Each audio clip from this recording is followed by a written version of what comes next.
सभी बहन भाइयों को नमस्कार। आज हमारा चर्चा का बिंदु है भारत का वक्फ बोर्ड। वक्फ बोर्ड और इसका जो कानून है, ये अपने आप में बड़ा ही विचित्र कानून है। ये वक्फ बोर्ड 1964 में बना, इसको स्थायी इकाई का रूप दिया गया और 1995 में वक्फ एक्ट को लागू किया गया। इसका मुख्यालय नई दिल्ली में स्थित है। 2013 में फिर इसमें संशोधन किए गए और बहुत सी शक्तियां देकर के इसे एक तरह से बेलगाम किया गया। कोई भी संपत्ति, जो कोई मोमिन है या इस्लाम को मानने वाला है, चल या अचल संपत्ति, वो इस काउंसिल को, बोर्ड को दे सकता है। उसे वक्फ करना कहते हैं और ये हमेशा हमेशा के लिए होता है।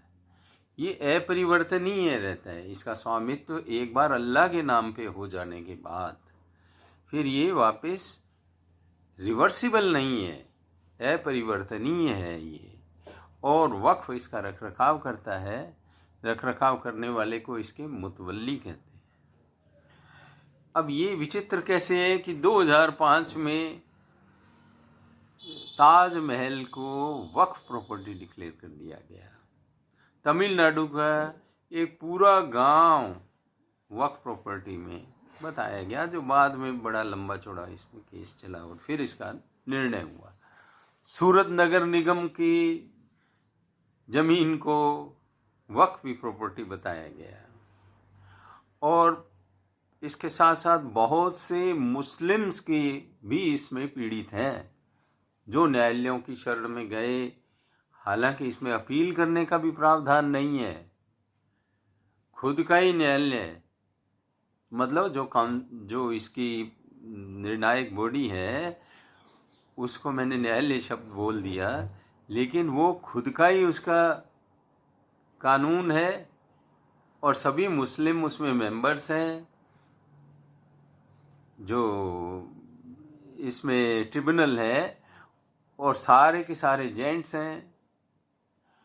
खुद का कानून, खुद की सुनवाई, खुद का निर्णय, अपील कहीं नहीं।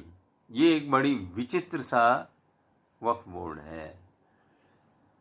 तो इसमें संशोधन की बहुत समय से मांग हो रही थी, पीड़ित पक्षों के द्वारा भी। आम जनता को इसके बारे में ज़्यादा पता नहीं है।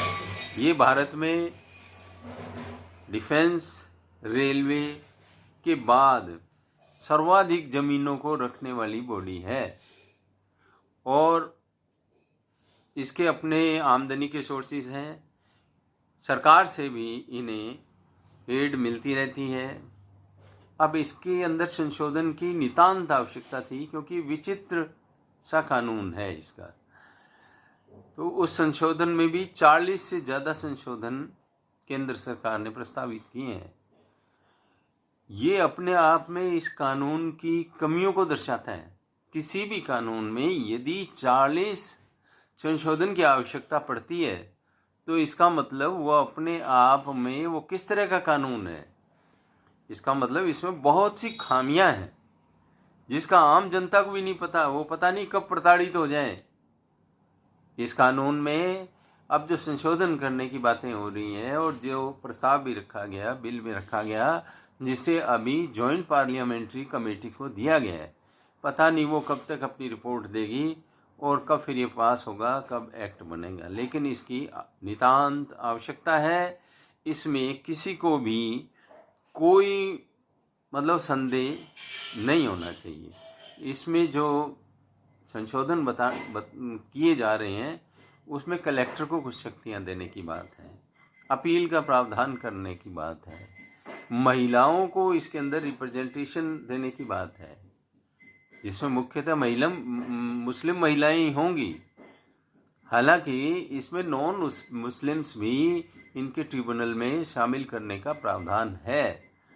कोई बड़े स्केल पे नहीं होगा, कोई इक्का दुक्का कोई नॉन मुस्लिम भी उसमें मेंबर हो सकता है। संशोधन बहुत ज़्यादा हैं। मूल बात यह है इसकी मोनोपोलिस्टिक प्रकृति, इस कानून की, उसके बारे में हमें जागरूकता हमें होनी चाहिए। और केंद्र सरकार के जो इसे संशोधन करने का प्रस्ताव है और जो जेपीसी में विचाराधीन है, उसको हमें पूर्णतः समर्थन देना चाहिए। हमारी जागरूकता की इसमें आवश्यकता है। हमें मौन नहीं रहना है, इसकी कमियों को प्रसारित करना है, जिसमें अपील तक का प्रावधान नहीं। इस तरह के कानून में संशोधन की नितांत आवश्यकता है। यह हम सबको मान लेना चाहिए और पूरे समाज को इसके समर्थन में आना चाहिए। जहाँ तक मुस्लिम समाज का प्रश्न है, खुद मुस्लिम लोग इससे प्रताड़ित रहे हैं, तो मुस्लिम लोगों को भी इसका समर्थन करना चाहिए। क्योंकि कोई भी इनजस्टिस चाहे हिंदू करे या मुस्लिम करे, वो इनजस्टिस की ही श्रेणी में आता है। उसका सभी को समर्थन करना चाहिए, उसके संशोधन में सबको भागीदार बनना चाहिए। तो सभी को धन्यवाद। और यदि पसंद आए तो लाइक, शेयर एंड सब्सक्राइब करें।